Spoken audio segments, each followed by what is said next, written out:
Hello students, class 12। हम आपको last video में माइक्रोब्स इन ह्यूमन वेलफेयर के बारे में समझा चुके थे। आज हम उसी चैप्टर में और दूसरे टॉपिक्स पर बात करेंगे। जैसा कि आप चित्र में देख रहे हैं, हम आपसे बात कर रहे हैं माइक्रोब्स इन ह्यूमन वेलफेयर। ये जो बैक्टीरिया आपको नजर आ रहा है, ये एक इकोलाई बैक्टीरिया है जो आपकी स्मॉल इंटेस्टाइन में पाया जाता है। ये एक इम्पोर्टेंट फंक्शन प्ले करता है। ये जो चीज आपको नजर आ रही है, इनको आप फ्लैजेला कहते हैं। तो ये फ्लैजेला है जो बैक्टीरिया को मूव करने में मदद करता है। तो हम जानते हैं कि फ्लैजेला की प्रेजेंस और एब्सेंस के आधार पर बैक्टीरिया को दो भागों में डिवाइड किया गया है, flagellated bacteria and non flagellated bacteria. So those bacteria which consist the flagellar structure in their body is called the flagellated bacteria. It is easily moved from one place to another, and those bacteria have no flagella. So these are called non-flagellated bacteria, and they do not move from one place to another place. तो ये bacteria flagellated है जो हमारे intestine में पाए जाते हैं, आसानी से एक प्लेस से दूसरे प्लेस में मूव कर सकते हैं।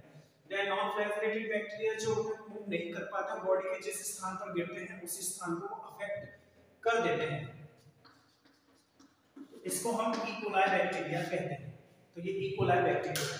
अब हम आपसे बात कर रहे हैं, तो the large variety of microorganism occurs in the environment surrounding us. ये हम आपको पहले वीडियो में पढ़ा चुके हैं कि बैक्टीरिया जो होते हैं वो हमारे एनवायरनमेंट में पाए जाते हैं और एनवायरनमेंट के किसी भी स्थान में वो आसानी से देखे जा सकते हैं।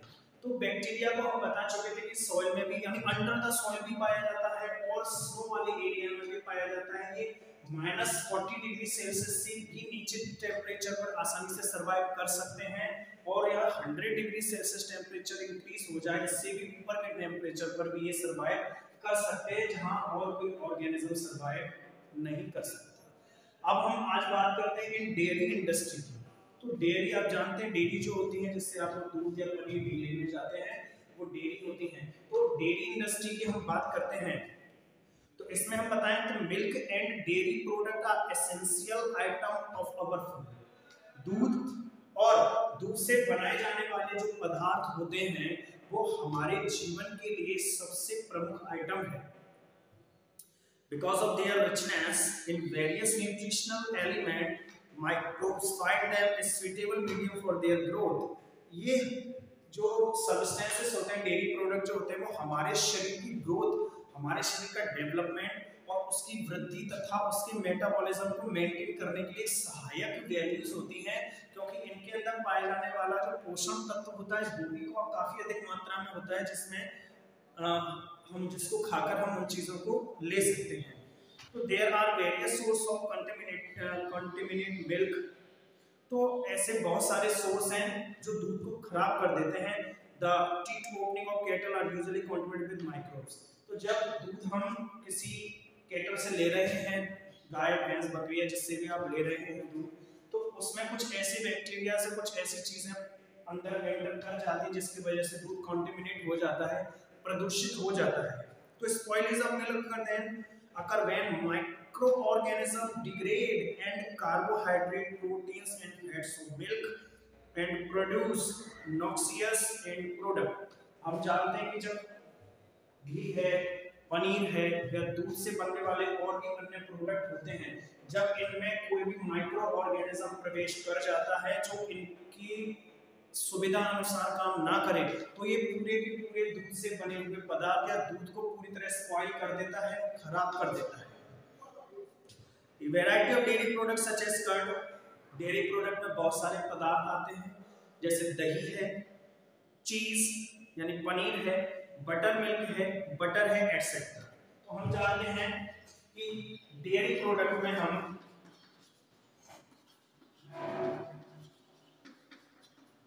विभिन्न, ये सबसे पहला पदार्थ मिल्क है, और मिल्क से बनने वाली चीजें जैसे कर्ड, पनीर,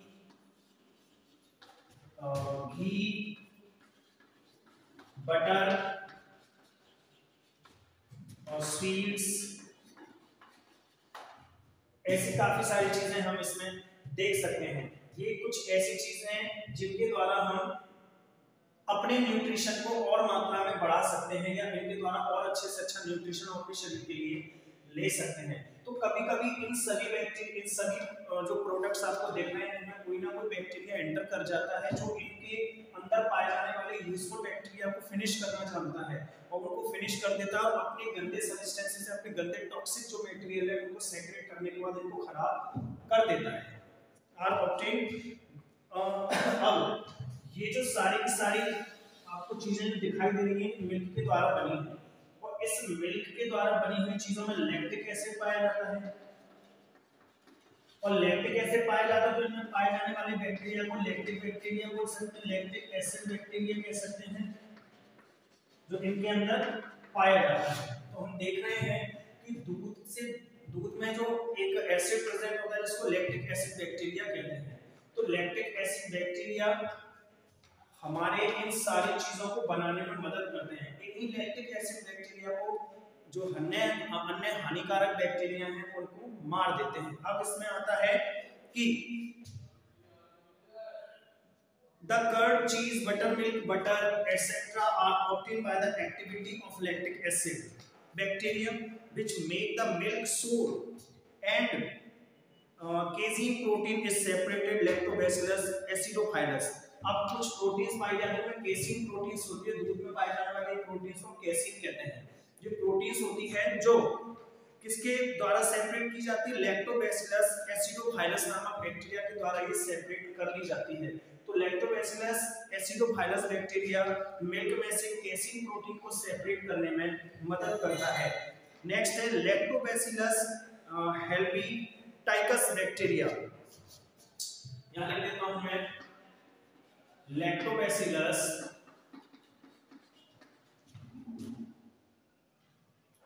हेल्पिटाइकस, ये बैक्टीरिया होता है। नेक्स्ट है लैक्टोबैसिलस प्लैंटेनम, ये भी यहां लिख देते हैं लैक्टोबैसिलस प्लैंटेनम बैक्टीरिया। और भी बैक्टीरिया हैं Streptococcus lactis, Streptococcus thermophilus and Leuconostoc citrovorum are some microbes which fermented milk. ये कुछ बैक्टीरिया आपको दिए गए हैं, Lactobacillus helveticus, Lactobacillus plantarum, Lactobacillus lactis bacteria, Streptococcus lactis, Streptococcus thermophilus and Leuconostocs citrovorum are some microbes which fermented milk. ये कुछ important bacterias हैं जो मिल्क को फर्मेंट यानी किण्वित करने में काम करते हैं, जिसके द्वारा हम इन सारी चीजों को आसानी से बना सकते हैं। तो मिल्क के फर्मेंटेशन से पनीर, घी या बटर को आसानी से बनाया जा सकता है। तो इससे एक चीज भी प्रूव होती है कि हमारे जीवन में जिन चीजों का हम उपयोग कर रहे हैं, चाहे वो डेयरी प्रोडक्ट हो या किसी अन्य फूड प्रोडक्ट हो या कोई मीट मांस या ऐसी चीजें हो, तो वे सारी चीजें किसी ना किसी माइक्रो ऑर्गेनिज्म के द्वारा ही हैंडल की जाती हैं और जब तक उनमें कोई माइक्रो ऑर्गेनिज्म ना हो तो उनके द्वारा हम किसी नए प्रकार के प्रोडक्ट को प्राप्त नहीं कर सकते।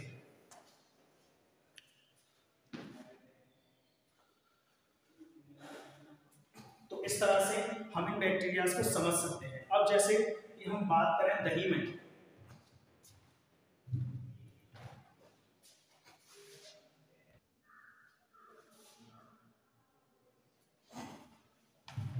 तो यहाँ पर आपको दिखाई दे रहे हैं कुछ डेयरी प्रोडक्ट। तो डेयरी प्रोडक्ट में हम बात करें कर्ड, तो कर्ड मींस दही होता है जिसमें लैक्टोबैसिलस बैक्टीरिया पाया जाता है जो लैक्टिक एसिड बैक्टीरिया है, जो इसमें पाया जाता है। तो दूध में पाए जाने वाला जो पदार्थ है वो लैक्टिक एसिड है जिसमें लैक्टोबैसिलस बैक्टीरिया के माध्यम से दूध से दही बन जाता है। दूसरी बात करें बटर, बटर माने मक्खन होता है जो स्ट्रेप्टोकोकस क्रीमोरिस तथा ल्यूकोनोस्टॉक डेक्स्ट्रेनिकम नामक बैक्टीरिया से बनाया जाता है। फिर बता दे रहा हूं, butter Streptococcus cremoris and ल्यूकोनोस्टॉक डेक्स्ट्रानिकम bacteria से बनाया जाता है। योगर्ट माने भी दही होता है जो हल्का सा येलोइश कलर का दही होता है, थोड़ा अच्छा भी लगता है खाने में। तो ये लैक्टोबैसिलस बल्गैरिकस नामक बैक्टीरिया से बनाया जाता है। तो लैक्टोबैसिलस क्योंकि इसमें भी लैक्टिक एसिड बैक्टीरिया ही है, लेकिन उसके कलर में थोड़ा सा परिवर्तन है, इसलिए बैक्टीरिया का छोटा सा नाम परिवर्तित हुआ है, जहां नाम इसका lactobacillus bulgaricus and Streptococcus thermophilus bacteria से योगर्ट बनाया जाता है। नेक्स्ट आता है चीज पनीर। स्ट्रेप्टोकोकस लैक्टिस, क्योंकि इसमें भी लैक्टिक एसिड है, क्योंकि ये भी एक मिल्क का ही प्रोडक्ट है, इसमें भी स्ट्रेप्टोकोकस लैक्टिस बैक्टीरिया पाया जाता है। स्ट्रेप्टोकोकस क्रीमोरिस भी है, ल्यूकोनोस्टॉक सिट्रोडोरम है और ल्यूकोनोस्टॉक डेक्स्ट्रेनिकम नामक बैक्टीरिया इसमें प्रेजेंट है। तो हम फिर दोबारा से एक बार और स्टडी कर लेते हैं। कर्ड यानी दही एक लैक्टिक एसिड बैक्टीरिया का ही प्रोडक्ट है, क्योंकि दूध से बना हुआ है, इसलिए इसमें लैक्टोबैसिलस बैक्टीरिया पाया जाता है। बटर भी दूध से बना है, इसमें स्ट्रेप्टोकोकस क्रीमोरिस एंड ल्यूकोनोस्टॉक डेक्स्ट्रेनिकम बैक्टीरिया पाया जाता है। योगर्ट ये भी एक दही है जिसमें Lactobacillus bulgaricus and Streptococcus thermophilus bacteria पाए जाते हैं। चीज पनीर है जिसमें Streptococcus lactis and Streptococcus cremoris and Leuconostoc citrovorum तथा ल्यूकोनोस्टॉक डेक्स्ट्रेनिकम नामक बैक्टीरिया इसमें पाए जाते हैं। तो इस तरह से हम डिफरेंट टाइप्स के बैक्टीरिया को देख सकते हैं, उनकी स्टडी कर सकते हैं, पता लगा सकते हैं कि किसी भी प्रकार का प्रोडक्ट क्यों ना हो, वो बिना बैक्टीरिया या किसी भी माइक्रो ऑर्गेनिज्म के एक्शन के बिना नहीं बन सकता।